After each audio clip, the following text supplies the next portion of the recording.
Halo teman-teman, melalui video ini saya ingin mendemonstrasikan persiapan saya untuk uji kompetensi POP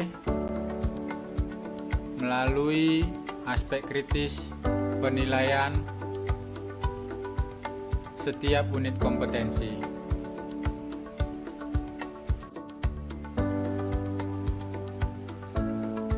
Untuk standar kompetensi kerja khusus pengawas operasional pertama di bidang pertambangan mineral dan batu bara, ada 8 unit kompetensi. Unit kompetensi yang pertama adalah melaksanakan peraturan perundang-undangan terkait keselamatan pertambangan. Aspek kritis penilaiannya adalah ketepatan menjelaskan kewajiban pengawas operasional, serta ketepatan menjelaskan upaya-upaya yang perlu dilakukan dalam menerapkan kewajiban tersebut. Lalu unit kompetensi yang kedua adalah melaksanakan tugas dan tanggung jawab keselamatan pertambangan pada area yang menjadi tanggung jawabnya. Aspek kritis penilaian untuk unit kompetensi tersebut adalah membandingkan realisasi pelaksanaan tugas dan tanggung jawab dengan parameter pengukuran. Lalu unit kompetensi ketiga adalah melaksanakan pertemuan keselamatan pertambangan terencana. Aspek kritis penilaian untuk unit kompetensi tersebut adalah menjelaskan topik pertemuan keselamatan pertambangan sesuai dengan rencana dan menggunakan materi pertemuan keselamatan pertambangan sesuai dengan topik. Lalu unit kompetensi keempat adalah melaksanakan investigasi kecelakaan. Aspek kritis penilaian untuk unit kompetensi tersebut adalah ketepatan dalam menentukan penyebab langsung kecelakaan sesuai teori analisis penyebab terjadinya kecelakaan dan ketepatan dalam menentukan penyebab dasar kecelakaan sesuai teori analisis penyebab terjadinya kecelakaan. Unit kompetensi yang kelima adalah melaksanakan identifikasi bahaya dan pengendalian risiko. Aspek kritis penilaian untuk unit kompetensi tersebut adalah ketepatan dalam menghitung penilaian risiko sesuai dengan teori dan ketepatan dalam menentukan pengendalian risiko sesuai dengan hierarki pengendalian risiko. Lalu unit kompetensi yang keenam adalah melaksanakan peraturan perundang-undangan terkait perlindungan lingkungan. Aspek kritis penilaian untuk unit kompetensi tersebut adalah ketepatan melaksanakan pengelolaan limbah yang dihasilkan dari kegiatan pertambangan di area lingkungan kerjanya sesuai dengan SOP. Kemudian unit kompetensi ketujuh adalah melaksanakan inspeksi. Aspek kritis penilaian untuk unit kompetensi tersebut adalah ketepatan dan kecepatan dalam mengidentifikasi tindakan tidak aman dan kondisi tidak aman yang membutuhkan penanganan segera, serta ketepatan dalam menentukan tindakan perbaikan yang sesuai dengan klasifikasi bahaya. Terakhir, unit kompetensinya adalah melaksanakan analisis keselamatan pekerjaan. Aspek kritis penilaian adalah ketepatan dalam mengidentifikasi potensi bahaya untuk setiap uraian langkah sesuai dengan SOP dan ketepatan dalam menentukan tindakan pengendalian untuk setiap potensi bahaya.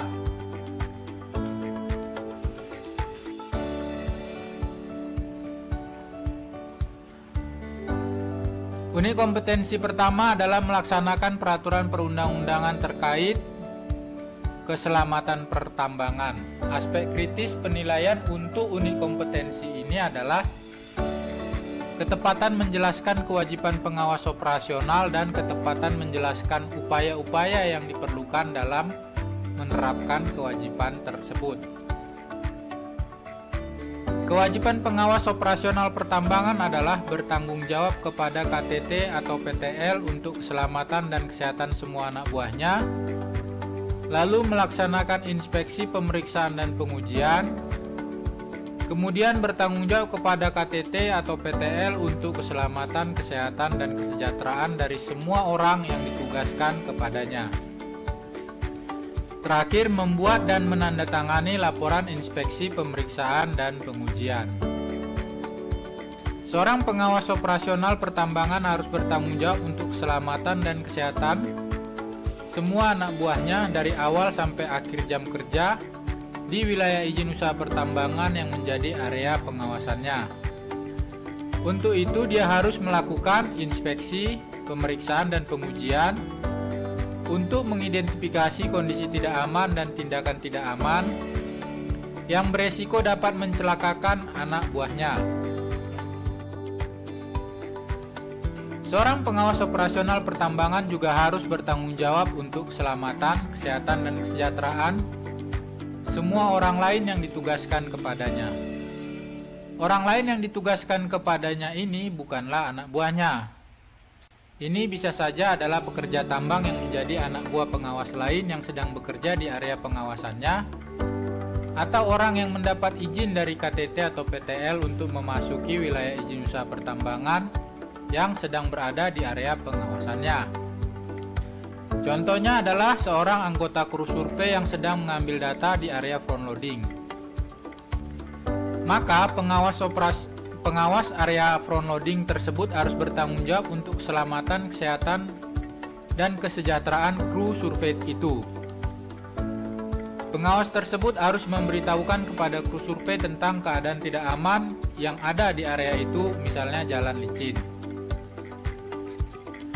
Atau misalnya ada seorang anak magang yang sudah mendapat izin dari KTT atau PTL untuk memasuki wilayah izin usaha pertambangan.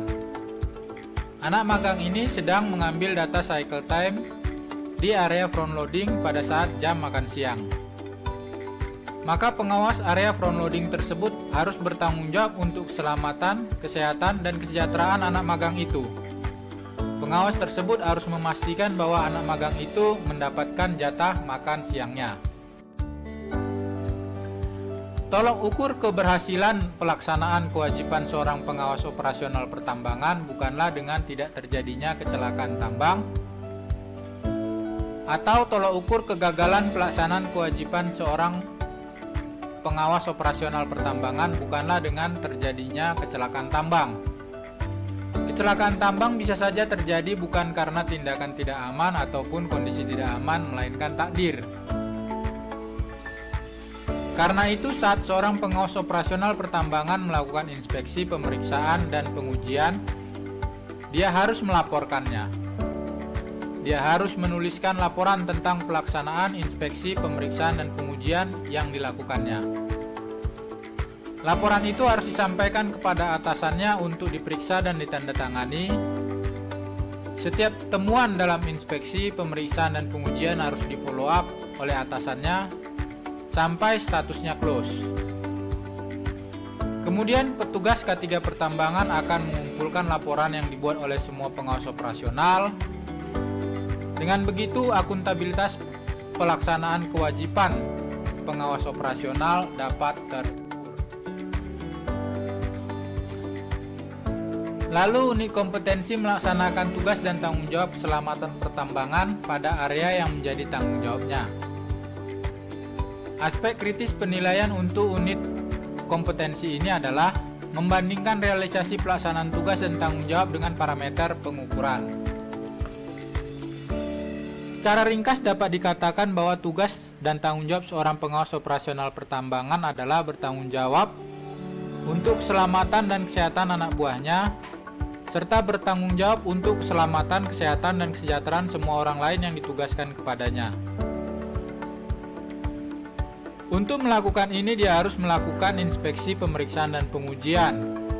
Dan setiap inspeksi, pemeriksaan, dan pengujian yang dilakukannya harus tertulis dan dilaporkan kepada atasannya.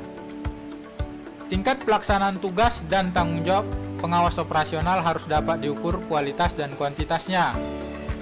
Salah satu contoh tugas pengawas operasional adalah melakukan inspeksi harian di semua area kerja yang menjadi tanggung jawabnya. Setiap kali dia melakukan inspeksi harian, hal itu harus dilaporkannya secara tertulis kepada atasannya. Atasannya harus memeriksa dan menandatangani laporan dari pengawas itu dan memfollow up setiap temuan sampai statusnya close. Kemudian laporan tersebut harus dikumpulkan dan didata oleh petugas K3 pertambangan, sehingga pada setiap akhir bulan atau pada setiap saat yang sudah ditentukan dapat diukur kualitas dan kuantitas realisasi pelaksanaan inspeksi harian oleh pengawas tersebut. Apakah pelaksanaan inspeksi harian sudah dilakukan setiap hari atau pelaksanaan inspeksi harian hanya dilakukan pada saat-saat tertentu saja? Apakah pelaksanaan inspeksi harian sudah mencakup seluruh area yang menjadi tanggung jawabnya? Atau hanya pelaksanaan inspeksi harian hanya pada area-area tertentu saja? Semua ini hanya dapat diukur jika pengawas tersebut membuat laporan setiap kali dia melakukan inspeksi harian. Ada ungkapan, tuliskan apa yang sudah dilakukan dan lakukan apa yang sudah dituliskan. Karena itu pelaksanaan tugas dan tanggung jawab seorang pengawas operasional hanya dapat diukur berdasarkan laporan tertulisnya. Kemudian berdasarkan hasil pengukuran itu dapat diberikan kebijakan lanjutan kepada pengawas operasional itu sesuai dengan aturan perusahaan, misalnya reward dan punishment. Lalu unit kompetensi melaksanakan pertemuan keselamatan pertambangan terencana. Aspek kritis penilaian untuk unit kompetensi ini adalah menjelaskan topik pertemuan keselamatan pertambangan sesuai dengan rencana, serta menggunakan materi pertemuan keselamatan pertambangan sesuai dengan topik. Seorang pengawas operasional harus bisa melaksanakan pertemuan K3 terencana dengan bawahannya. Pertemuan K3 terencana berfungsi sebagai media koordinasi untuk menginformasikan segala sesuatu yang berkaitan tentang K3 kepada pekerja. Di antaranya adalah informasi penjelasan prosedur, isu seputar K3, kecelakaan kerja, temuan ketidaksesuaian, training singkat kepada pekerja, dan info-info lainnya. Contoh dari pelaksanaan K3 terencana adalah safety talk atau juga safety meeting. Berikut rencana urutan pelaksanaan safety talk. Topik: safety saat bekerja dengan laptop. Pembicara adalah Winsi Laen. Tujuan adalah peserta mengenal bahaya akibat bekerja dalam waktu yang lama dengan menggunakan laptop. Materi pertama adalah gangguan kesehatan akibat pemakaian laptop dalam waktu yang lama. Kedua adalah rekomendasi untuk pemakaian ataupun pengoperasian laptop di tempat kerja. Metodenya adalah ceramah singkat dan diskusi. Urutan pertemuan: pertama, salam pembuka setengah menit. Kedua, penyampaian materi 2 menit. Ketiga, diskusi 1 menit. Penutup 1 menit. Total waktu yang digunakan adalah 5 menit. Berikut adalah contoh pelaksanaan safety talk. Semangat pagi. Pagi, tetap semangat luar biasa. Terima kasih Bapak-bapak untuk semangatnya. Tetap jaga keselamatan dan kesehatan selama kita bekerja. Tetap ikuti prosedur kerja yang berlaku. Laporkan semua kondisi tidak aman dan tetap menjaga sikap perilaku bekerja dengan aman supaya kita tetap terhindar dari kecelakaan kerja dan penyakit akibat kerja. Topik safety talk kita pagi ini adalah safety saat bekerja dengan laptop.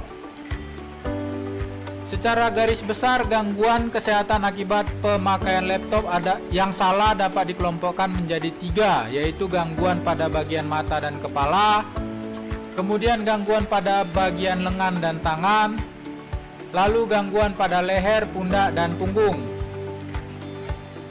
Gangguan pada bagian mata dan kepala sering disebut dengan computer vision syndrome. Mulai dari nyeri atau sakit kepala, mata kering dan iritasi, mata lelah, hingga gangguan yang lebih serius dan lebih permanen seperti kemampuan fokus mata menjadi lemah, penglihatan kabur, pandangan ganda, hingga disorientasi warna. Gangguan pada bagian lengan dan telapak tangan dimulai dari nyeri pada pergelangan tangan karena gangguan pada otot tendon di bagian pergelangan, nyeri siku, hingga cedera yang lebih serius seperti carpal tunnel syndrome, yaitu terjepitnya syaraf di bagian pergelangan yang menyebabkan nyeri di sekujur tangan. Kelompok gangguan lainnya berupa nyeri pada bagian leher, pundak, punggung, dan pinggang. Nyeri di bagian ini sering pula mengakibatkan gangguan nyeri di bagian paha dan betis. Bekerja di depan laptop dengan menerapkan prinsip-prinsip ergonomis merupakan cara yang ampuh dalam menghindari ketidaknyamanan yang pada akhirnya menimbulkan gangguan kesehatan seperti yang dijelaskan tadi. Rekomendasi untuk pemakaian laptop yang aman adalah perhatikan kondisi tempat kerja. Sesuaikan tinggi meja dengan tinggi dan posisi tubuh Anda, sehingga saat menggunakan laptop, posisi laptop tidak terlalu ke atas atau ke bawah. Atur pencahayaan ruang kerja Anda secara optimal. Buku, laporan, atau bahan cetakan lain yang dibutuhkan dalam bekerja dengan laptop sebaiknya diletakkan dekat monitor dengan rapi. Gunakan prinsip 5S. Kabel-kabel dan alat elektronik penunjang sebaiknya diorganisir dan ditata rapi sehingga tidak berantakan dan ditempatkan secara aman, sehingga dapat meminimalisir resiko hajat atau ancaman bahaya kerja di luar faktor posisi tubuh saat kerja. Pundak Anda dalam posisi rileks, tidak tegang, dan terangkat ke atas. Pergelangan tangan harus lurus, tidak menekuk ke atas atau ke bawah. Ketika mengetik, tangan harus ikut bergeser ke kiri ke kanan, sehingga jari tidak terpaksa atau dipaksa meraih tombol-tombol yang dimaksud.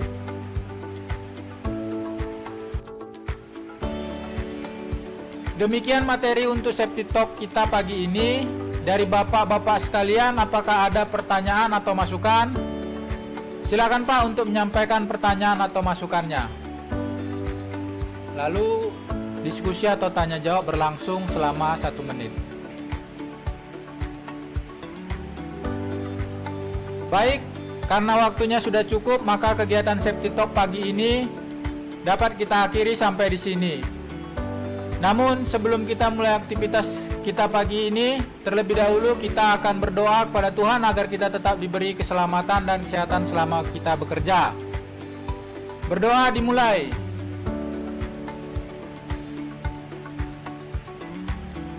Selesai. Semangat pagi. Pagi tetap semangat luar biasa. Terima kasih Bapak-bapak, selamat bekerja dengan aman.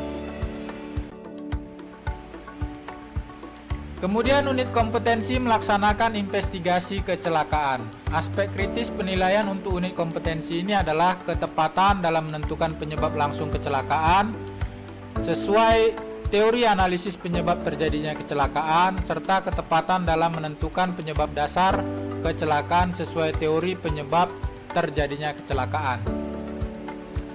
Berdasarkan teori domino, penyebab kecelakaan tambang adalah sebagai berikut. 1. Penyebab langsung terjadinya kecelakaan adalah karena tindakan tidak aman dan kondisi tidak aman. 2. Penyebab dasar terjadinya kecelakaan adalah karena faktor pribadi dan faktor pekerjaan. Kemudian penyebab utama terjadinya kecelakaan adalah karena kurangnya pengawasan.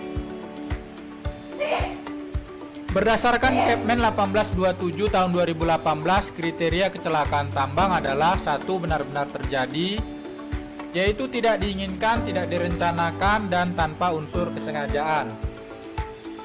2. Mengakibatkan cedera pekerja tambang atau orang yang diberi izin oleh KTT ataupun PTL. Ketiga, akibat kegiatan usaha pertambangan atau pengolahan dan atau pemurnian atau akibat kegiatan penunjang lainnya.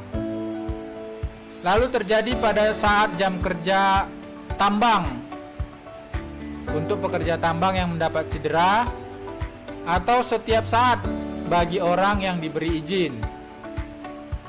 Kemudian terjadi di dalam wilayah kegiatan usaha pertambangan atau wilayah proyek.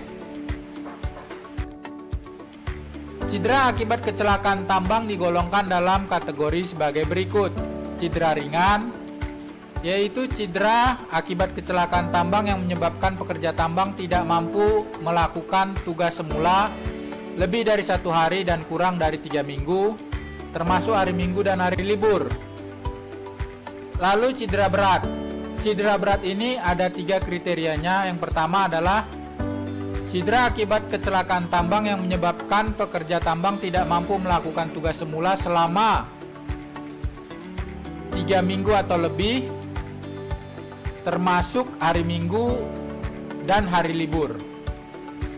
Lalu yang kedua adalah cedera akibat kecelakaan tambang yang menyebabkan pekerja tambang cacat tetap. Ketiga, cedera berat adalah cedera akibat kecelakaan tambang tidak tergantung dari lamanya pekerja tambang tidak mampu melakukan tugas semula, tetapi mengalami salah satu hal seperti berikut: keretakan tengkorak, tulang punggung, pinggul, lengan bawah sampai ruas jari, lengan atas, paha sampai ruas jari kaki, dan lepasnya tengkorak bagian wajah, atau pendarahan di dalam atau pingsan disebabkan kekurangan oksigen, atau juga luka berat atau luka terbuka terkoyak yang dapat mengakibatkan ketidakmampuan tetap, atau yang terakhir mengalami persendian yang lepas di mana sebelumnya tidak pernah terjadi. Lalu kriteria kecelakaan tambang yang ketiga adalah mati, yaitu kecelakaan tambang yang mengakibatkan pekerja tambang mati akibat kecelakaan tersebut. Tujuan investigasi secara umum adalah memperoleh fakta dan kronologi kejadian, mencari akar penyebab kecelakaan, dan menentukan tindakan perbaikan agar kecelakaan yang sama tidak terulang. Secara khusus, investigasi kecelakaan juga menunjukkan komitmen dan kesungguhan perusahaan dalam mengelola keselamatan pertambangan. Tahap penyelidikan kecelakaan atau kejadian berbahaya meliputi 1. Tahap persiapan. Tahap persiapan meliputi A. Pembentukan dan penetapan tim investigasi, B. Persiapan peralatan ukur dan uji, C. Pengumpulan data dan dokumen. Lalu tahap yang kedua adalah tahap pelaksanaan.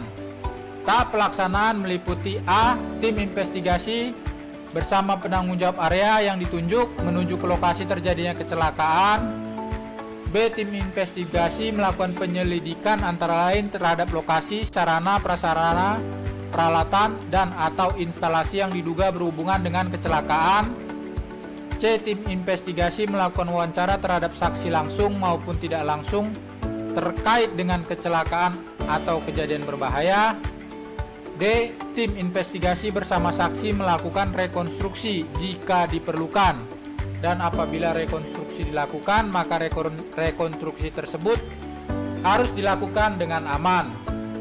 E. Pada saat pelaksanaan penyelidikan, apabila ditemukan potensi kecelakaan atau kejadian berbahaya susulan, atau kecelakaan atau kejadian berbahaya serupa yang dapat terjadi di area lain, tim investigasi segera mengambil tindakan pengamanan dan pencegahan, termasuk juga bisa menghentikan kegiatan apabila diperlukan. F. Tim investigasi membuat analisis penyebab terjadinya kecelakaan, kesimpulan dan rencana tindakan koreksi. G. Tindakan koreksi yang diberikan terhadap hasil analisis berdasarkan data dan fakta yang telah diverifikasi sehingga tindakan koreksi tepat sasaran. Tindakan koreksi diberikan untuk setiap penyebab kecelakaan atau kejadian berbahaya dengan mengacu kepada hierarki pengendalian risiko. Tindakan koreksi yang telah diberikan ditindaklanjuti sesuai dengan jangka waktu yang disepakati. Tahapan yang ketiga adalah tahapan pelaporan. Tahapan pelaporan meliputi pembuatan berita acara hasil penyelidikan kecelakaan, B. Penyampaian laporan hasil penyelidikan kecelakaan kepada KTT atau PTL untuk diteruskan kepada kait atau kepala dinas atas nama kait sesuai kewenangannya. C. Hasil penyelidikan kecelakaan atau kejadian berbahaya dan pelaksanaan tindakan koreksi dibuat atau dimasukkan ke dalam suatu sistem pelaporan sehingga dapat terdokumentasi dengan baik dan hasil laporan tersebut disosialisasikan kepada seluruh pekerja sebagai bentuk edukasi.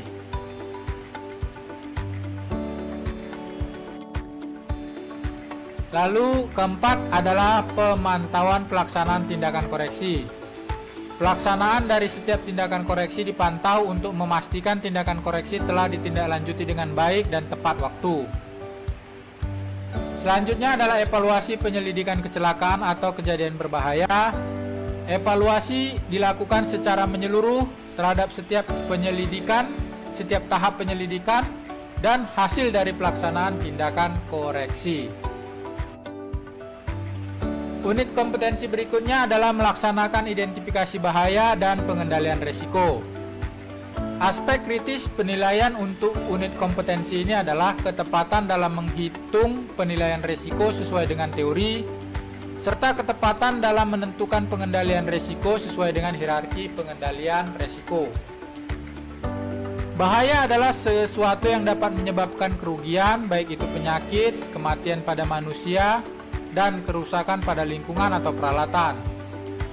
Jenis-jenis bahaya ada bahaya biologi, ada bahaya fisik, ada bahaya mekanik, ada bahaya psikologi, ada juga bahaya kimia. Resiko adalah efek ketidakpastian pada kemampuan organisasi untuk mencapai tujuan. Ada 3 poin utama dalam definisi baru tersebut. Yang pertama adalah efek. Efek adalah penyimpangan dari apa yang diharapkan. Yang kedua adalah ketidakpastian. Ketidakpastian adalah kurangnya informasi atau pengetahuan tentang suatu peristiwa. Lalu tujuan. Suatu aktivitas hanya dilakukan untuk mencapai suatu tujuan. Penilaian risiko adalah pendekatan sistematis untuk mengidentifikasi dan mengendalikan bahaya. Ini harus dilihat sebagai proses yang membantu kita untuk mengidentifikasi bahaya dan untuk memperkenalkan langkah-langkah pengendalian yang diperlukan untuk mengurangi risiko sampai pada batas toleransi. Dengan penilaian risiko, diharapkan semua orang mengetahui pengendalian operasional, apa yang diperlukan ketika ada risiko yang signifikan. Untuk menentukan kategori suatu resiko apakah itu rendah, sedang, atau tinggi, ataupun ekstrim dapat menggunakan metode matriks resiko seperti pada tabel matriks resiko di bawah ini. Frekuensi, sering, sedang, dan jarang. Keparahan, ringan, sedang, berat. Untuk frekuensi jarang dan keparahan ringan, maka tingkat resikonya adalah rendah. Untuk frekuensi sedang dengan tingkat keparahan ringan, resikonya adalah rendah.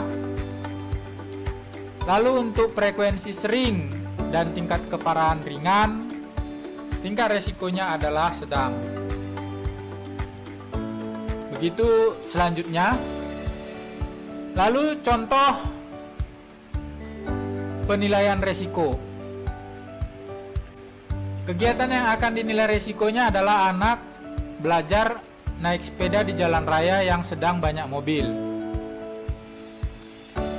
Bahaya yang dapat terjadi adalah anak tersebut mengalami tabrakan.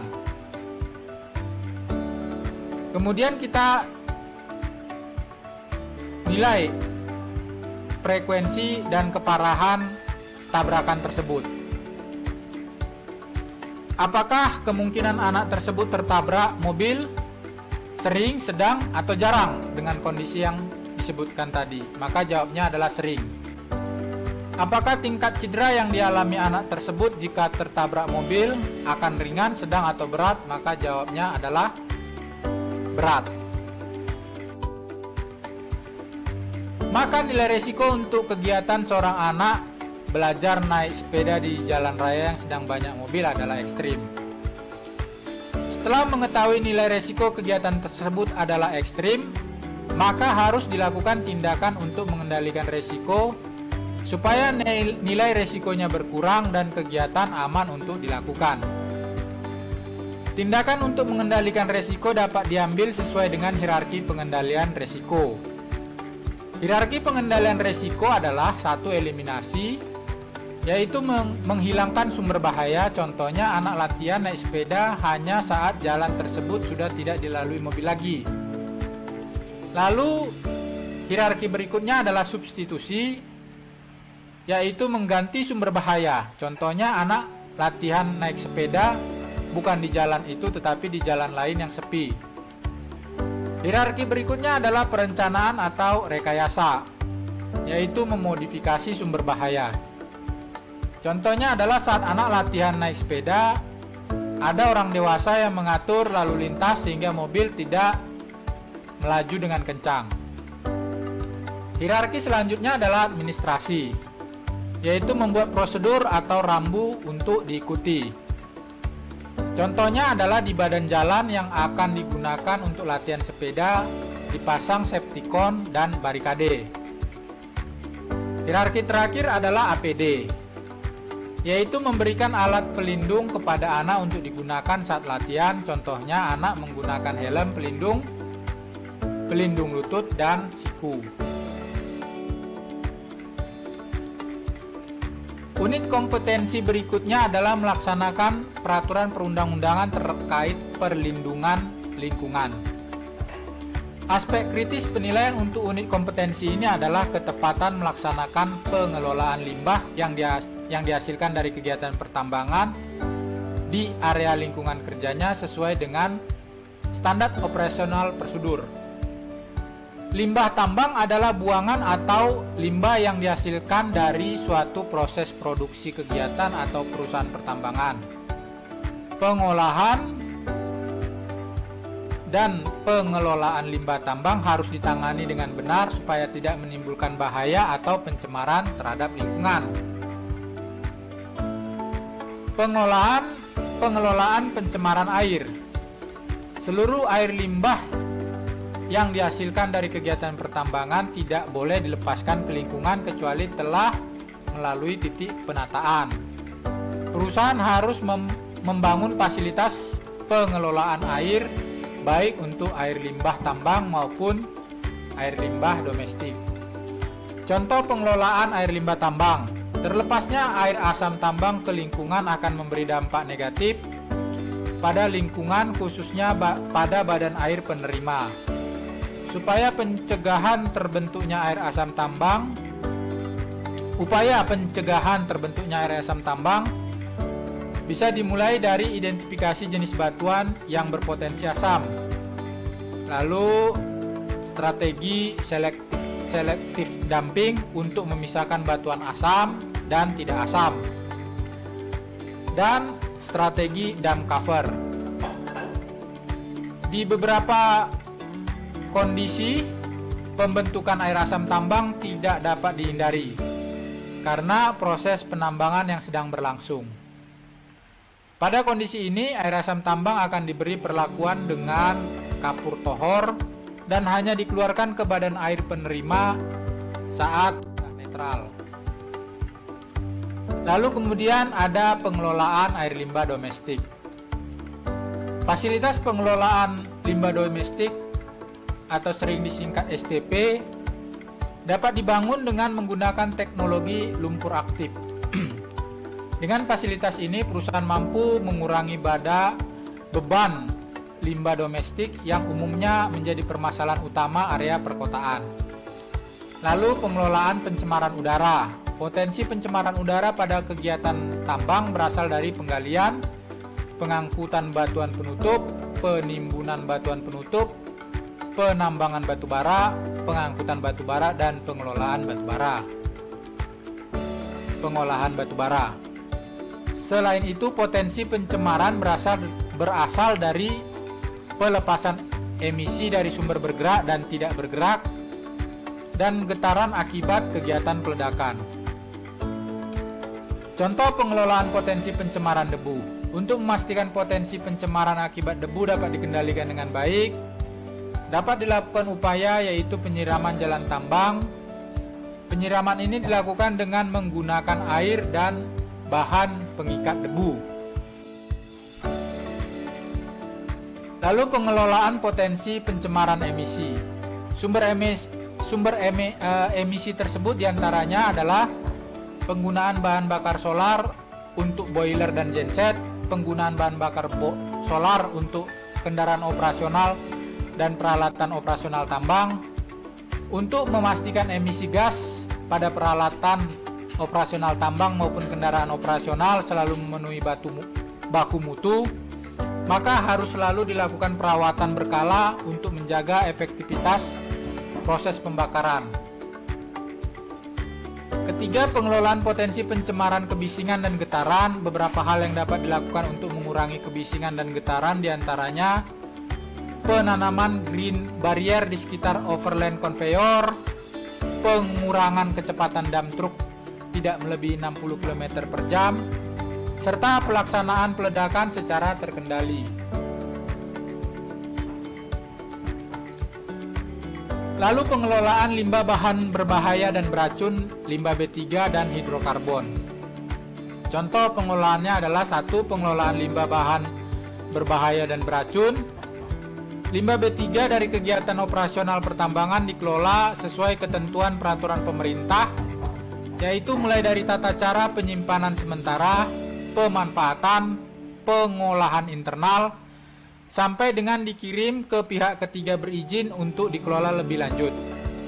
Pihak ketiga berizin yang dimaksud adalah pengelola limbah B3 yang berada di Indonesia dan telah memiliki izin dari KLHK untuk melakukan pengelolaan sebagian atau semua jenis limbah B3 dari penghasil limbah B3. 2. Penanganan tumpahan hidrokarbon. Tingginya penggunaan bahan bakar solar dan oli oleh perusahaan menimbulkan potensi terjadinya tumpahan. Oleh karena itu, perusahaan harus memiliki oil spill response team dan prosedur penanganan tumpahan hidrokarbon baik di air maupun di darat untuk memastikan jika terjadi tumpahan dapat ditangani sesegera mungkin. Selain itu, perusahaan juga harus memastikan agar oil spill kit selalu tersedia di setiap unit kerja yang memiliki potensi tumpahan hidrokarbon seperti di bengkel dan stasiun bahan bakar. Untuk penanganan tumpahan di darat, perusahaan juga dapat mempunyai oil response truck dengan peralatan yang lengkap.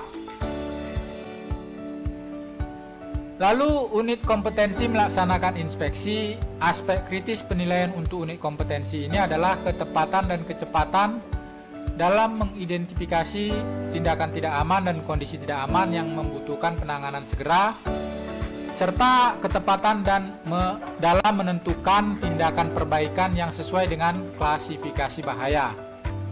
Untuk mendemonstrasikan kompetensi ini, maka akan ditayangkan beberapa gambar dan akan coba diidentifikasi tindakan tidak aman dan kondisi tidak aman yang membutuhkan penanganan segera. Baik, pada gambar ini kondisi tidak amannya adalah perlengkapan diletakkan di jalur lintasan orang. Lalu pada gambar ini adalah kondisi tidak aman, yaitu kondisi webbing sling sudah rusak. Pada gambar ini ada kondisi tidak aman, yaitu tabung asetilin diletakkan terkena sinar matahari langsung dan ada tabung yang di luar pagar pengaman. Lalu pada gambar ini ada kondisi tidak aman, yaitu jerigen berisi cairan tanpa ada label keterangan informasi tentang isi jerigen. Pada gambar ini ada tindakan tidak aman, yaitu mengangkat kaki dan menginjak wheel stopper. Lalu pada gambar ini ada kondisi tidak aman, yaitu lumpur yang tidak dibersihkan. Selanjutnya pada gambar ini ada kondisi tidak aman, yaitu fan belt berputar tanpa ada tutup pelindung. Pada gambar ini ada tindakan tidak aman, yaitu naik ketinggian dengan menggunakan alat yang tidak tepat serta tidak menggunakan body harness. Lalu pada gambar ini ada tindakan tidak aman, yaitu melakukan manual handling benda berat tidak menggunakan alat bantu angkat.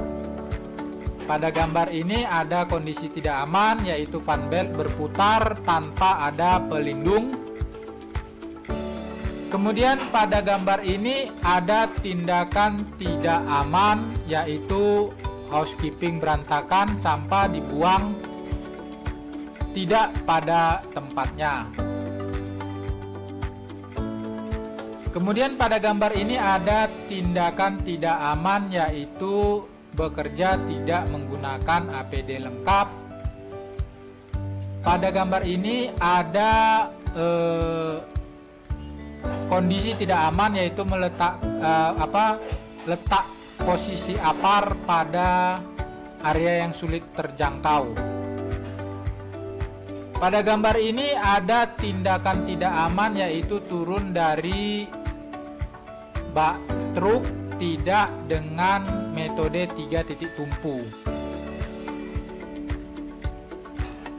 Selanjutnya, unit kompetensi melaksanakan analisis keselamatan pekerjaan.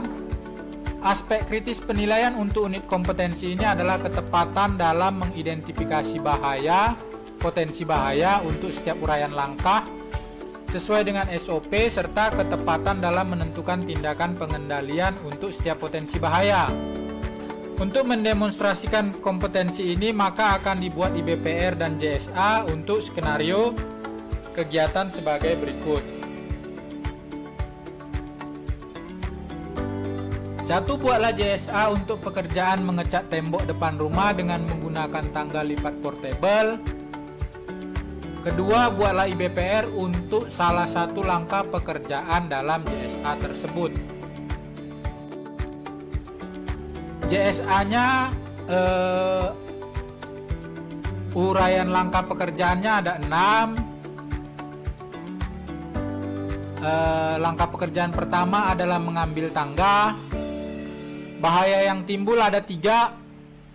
Pertama adalah tersandung karena keadaan di gudang yang gelap. Kedua, tertimpa barang karena keadaan di gudang yang berantakan. Dan ketiga adalah menyenggol barang lain karena membawa tangga yang berat dan panjang dari gudang di belakang rumah ke bagian depan.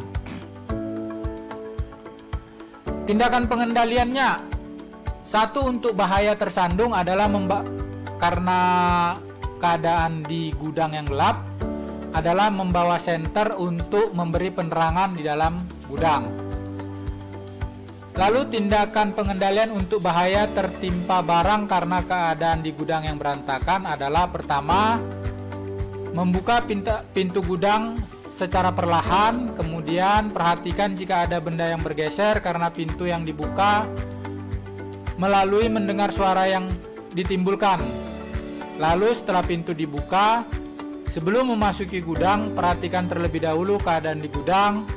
Perhatikan jika ada benda yang akan jatuh dan benda lain yang akan merintangi pergerakan orang di gudang. Lalu rapikan barang-barang yang berantakan di gudang menggunakan metode 5S untuk pekerjaan merapikan gudang tersebut. Selanjutnya, untuk bahaya yang ditimbulkan adalah menyenggol barang lain karena membawa tangga yang berat dan panjang dari gudang di belakang rumah ke bagian depan rumah adalah tindakan pengendaliannya adalah pastikan alat safety pengait tangga terpasang dengan benar sehingga kaki tangga tidak akan terbuka saat diangkat. Lalu minta bantuan orang lain untuk membawa tangga yang berat dan panjang dengan jarak yang relatif jauh. Kemudian untuk uraian langkah pekerjaan mendirikan tangga, bahaya yang bisa ditimbulkan ada 1, yaitu terjatuh karena tangga amblas ke dalam tanah karena titik tumpuan tangga tidak cukup keras. Tindakan pengendaliannya adalah memasang safety pengait pada sisi samping tangga, lalu membuat bantalan dari papan kayu untuk menjadi titik tumpuan kaki tangga, kemudian menguji kestabilan dan kekuatan titik tumpuan kaki tangga dengan cara mencoba menaiki tangga satu anak tangga, kemudian mengentakkan tubuh untuk memberi tekanan tambahan. Uraian langkah berikutnya adalah menaiki tangga. Bahaya yang bisa ditimbulkan ada satu, yaitu terpeleset. Tindakan pengendaliannya adalah naik tangga dengan metode 3 titik tumpu. Uraian langkah pekerjaan selanjutnya adalah mengecat tembok di atas tangga.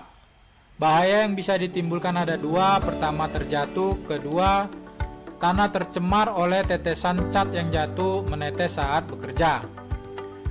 Tindakan pengendalian untuk bahaya terjatuh adalah 1. Berdiri di tangga dengan metode 3 titik tumpu. 1 tangan bekerja sambil memegang kuas, 1 tangan lagi tetap berpegang pada sisi tembok.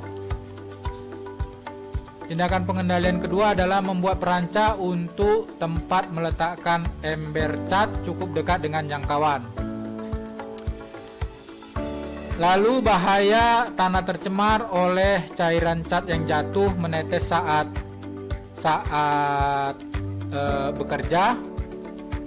Tindakan pengendaliannya adalah membuat alas dari plastik, kain atau koran untuk menampung tetesan cat.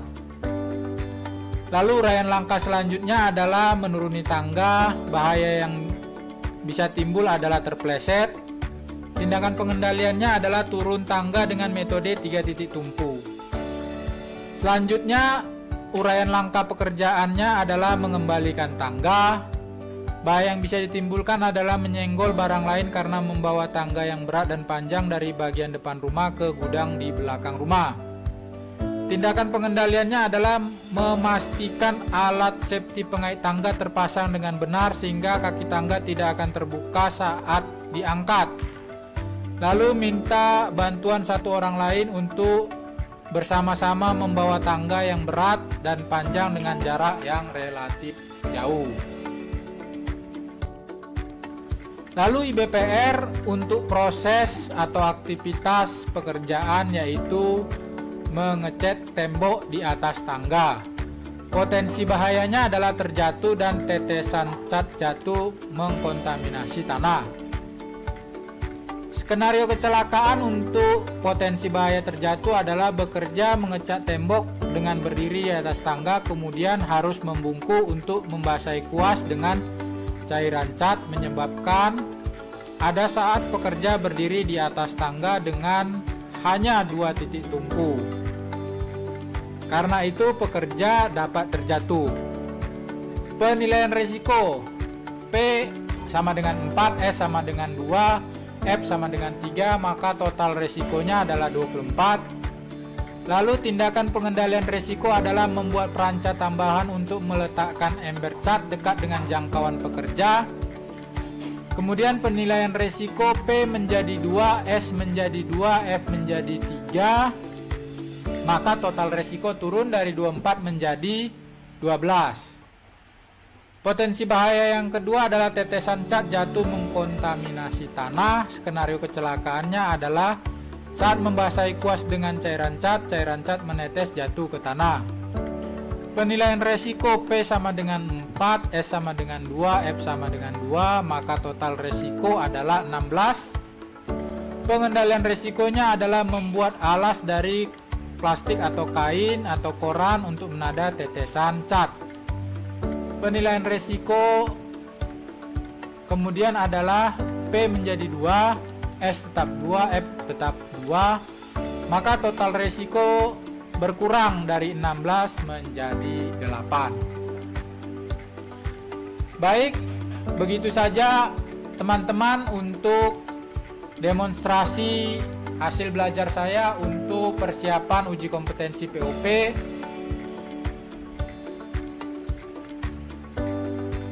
Mohon masukannya bila ada yang salah. supaya saya bisa lulus untuk uji kompetensi POP ini. Terima kasih, sampai jumpa di video selanjutnya.